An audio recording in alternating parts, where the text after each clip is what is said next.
Security footage. Timestamp reads 12/18/03. The camera angle is high, the light is flat, trays gleam. You can hear metal chair legs scrape concrete. According to duty logs, Pizza Day packs the room.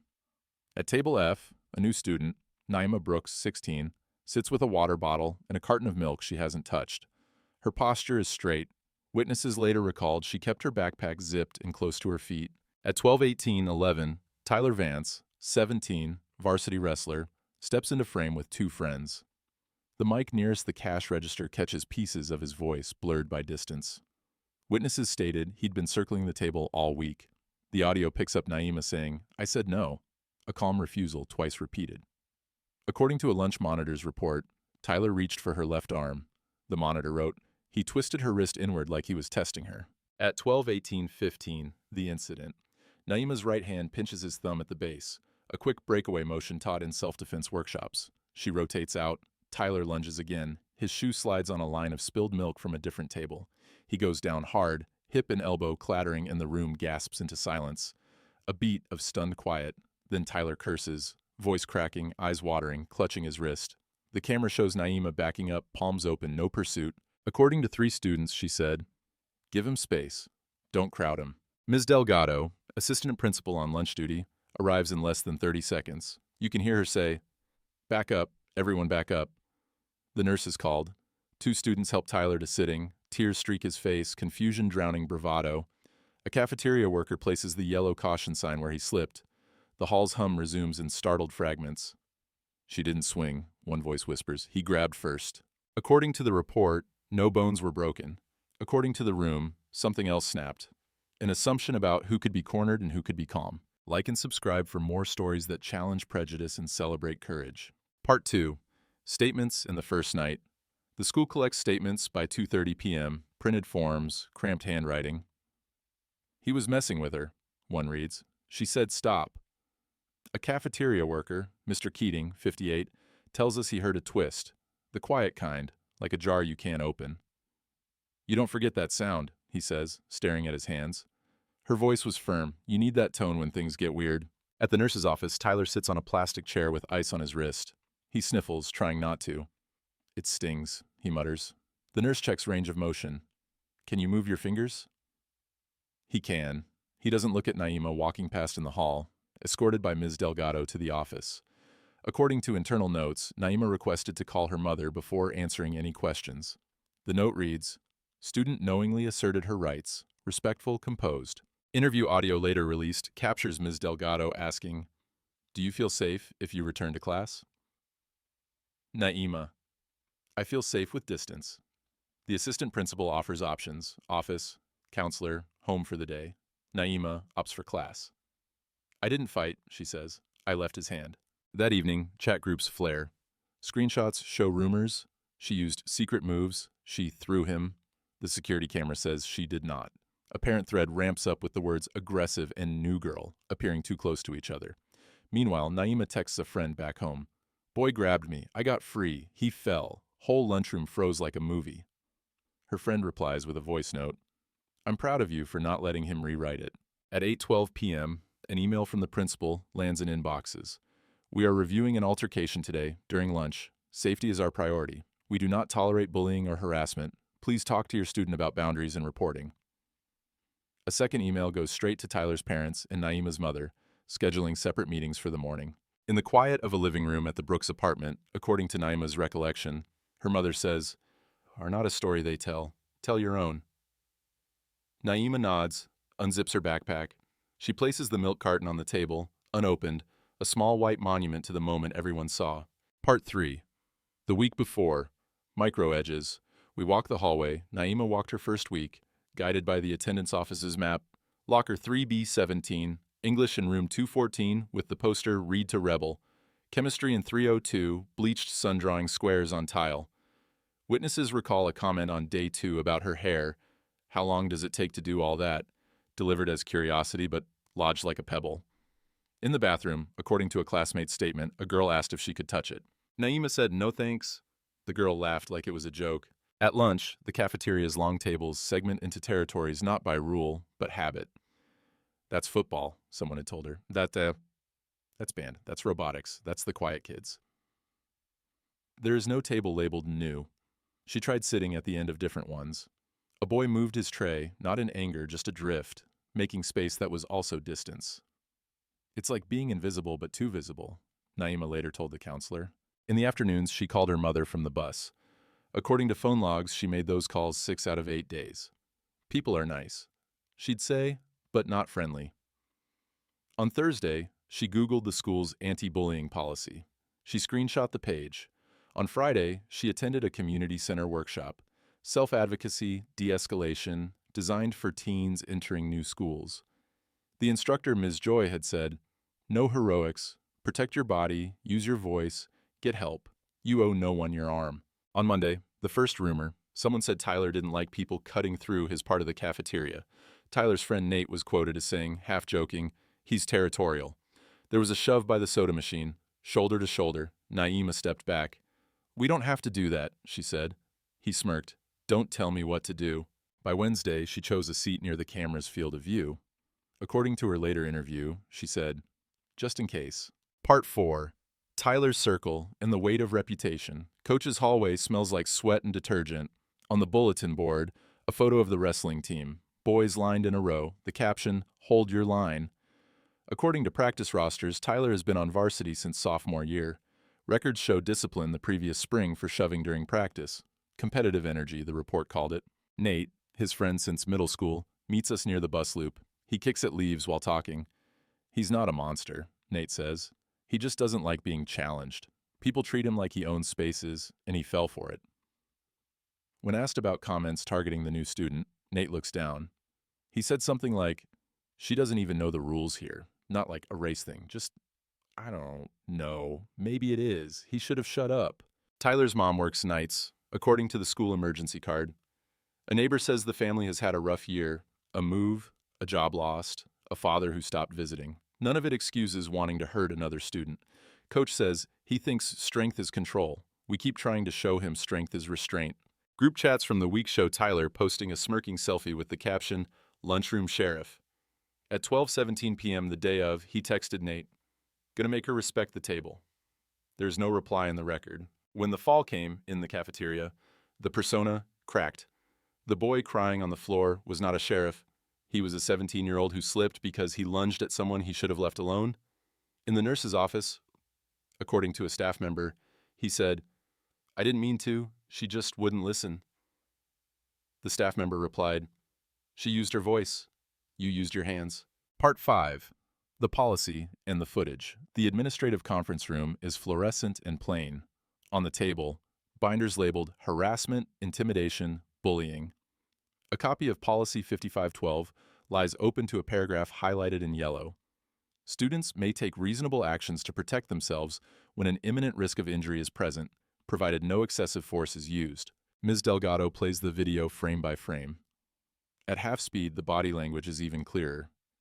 Tyler's wrist turns hers inward. She pivots, breaks the grip, steps away. No strike, no shove. The principal nods, tight-lipped. He writes in a notebook, "Self-defense within policy." At 9:05 a.m., meetings are held. Naima attends with her mother. "We moved here for quiet," her mother says. "Protect my child. She did not come here to be tested."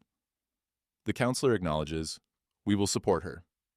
They talk safety plan, schedule, buddy system, alerting staff during lunch. Naima says, "I'm not hiding." The counselor suggests a temporary move to a quieter lunchroom. Naima replies, "I'll sit by the window. Better light." Her mother smiles. At 9:40, Tyler sits with his mother and coach. He stares at the table. The principal lays out the facts. "You approached her. You touched her. She freed herself. You slipped. The videos and statements match." Tyler starts to interrupt. His mother places a hand on his forearm. "Listen," she says softly. "The discipline matrix is red. Harassment and intimidation result in suspension. Sports code triggers loss of captaincy." He blinks hard, swallows. "She made me look," he begins. Coach cuts in. "You did that all by yourself." Based on internal documents, the school offers a restorative conference with Naima's consent.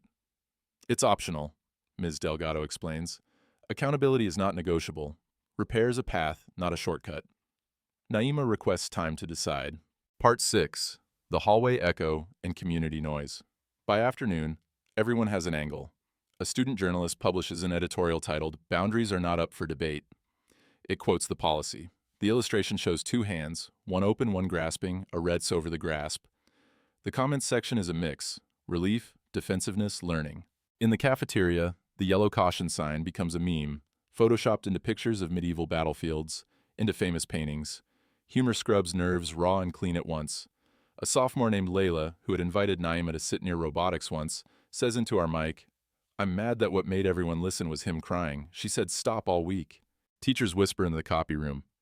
"We need field support in the cafeteria," one says. "One monitor and a prayer," another replies. A custodial staffer, Ms. Aziz, says she had wiped that milk line twice that day before it reappeared. "It's always milk," she says.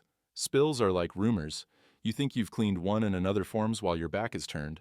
At the PTA meeting that night, the phrases "our boys" and "our girls" and "good families" and "respect" do their usual dance. One parent stands to say, "I don't want my kid hurt because someone from outside doesn't know how we do things here." A history teacher raises an eyebrow. "Sir, how we do things here is written in the policy, not in whoever sits at which table." A junior, face pale but eyes firm, steps to the mic and reads a line from a poster in room 214. "Read to Rebel." The room exhales. Naima does not attend the PTA meeting. She eats noodles with her mother and finishes chemistry problems. She places her phone face down. She is not hiding. She is choosing quiet so she can choose noise later, when her voice won't be drowned by other people's versions of her day. Part 7. The Circle. On Friday, they meet, a circle of chairs, in the counseling room, a bowl of stones in the center, a simple ritual for holding and releasing. According to the facilitator's notes, the invitation is clear. Tell the truth, own choices, describe harm, seek repair, not erasure. Naima enters with her mother and Ms. Delgado. Tyler enters with his mother and coach. He looks like he hasn't slept. The facilitator sets ground rules. Speak from your perspective. No interruptions. Ask for what you need. Naima speaks first. "You reached for me," she says.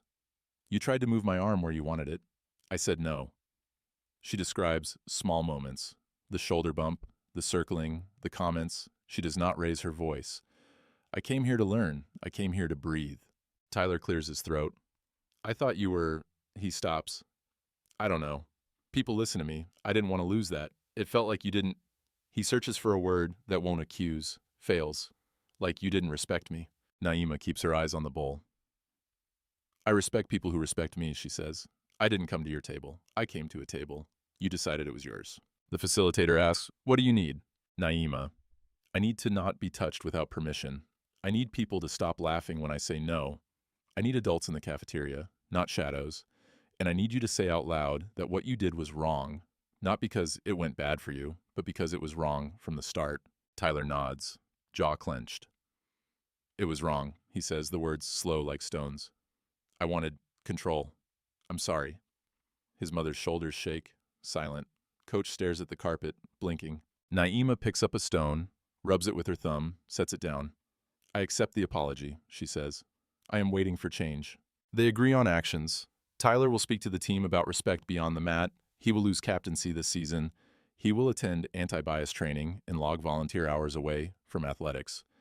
The school will increase lunchtime monitoring, offer bystander intervention training, and create a clear seating policy that states, "Any student may sit anywhere."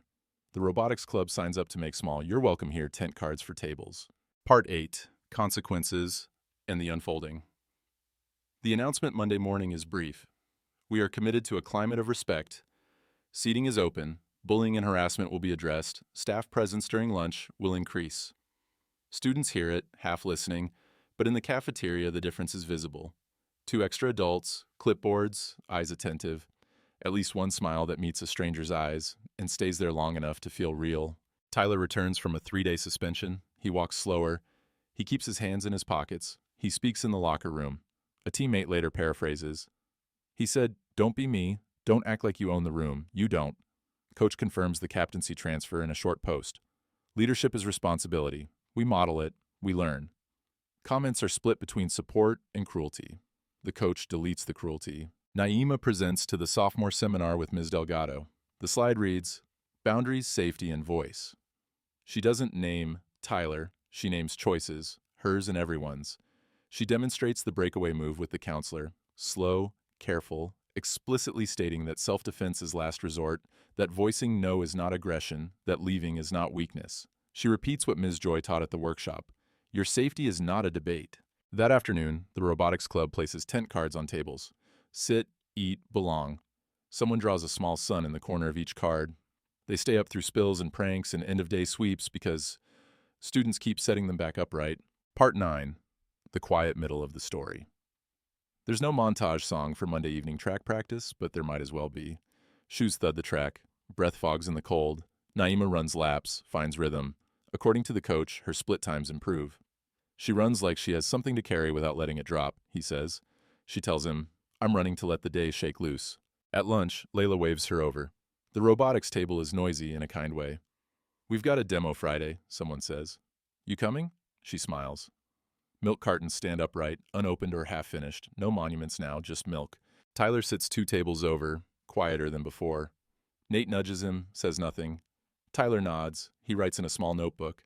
Later he gives a folded letter to Ms. Delgado, addressed to Naima. It reads in part, I didn't know how to be the person people wanted me to be without taking things from other people. That's not an excuse. It's a sentence I don't like now that I've written it. I'm going to try to be useful instead. Naima reads it during study hall. She doesn't reply yet. That too is a choice. In the janitor's closet, the yellow caution sign leans against a wall, clean and dry. Ms. Aziz wipes a counter. People remember when they slide, she says. But the floor is not the villain. The floor taught a lesson. Part 10. What stays? At 12:18 p.m. on a new week's Wednesday, the cafeteria looks the same and not. Trays clatter, laughter spikes, a soccer ball thumps someone's shin under a table, and an apology comes quick. Naima sits by the window, daylight making a halo and a shadow at once.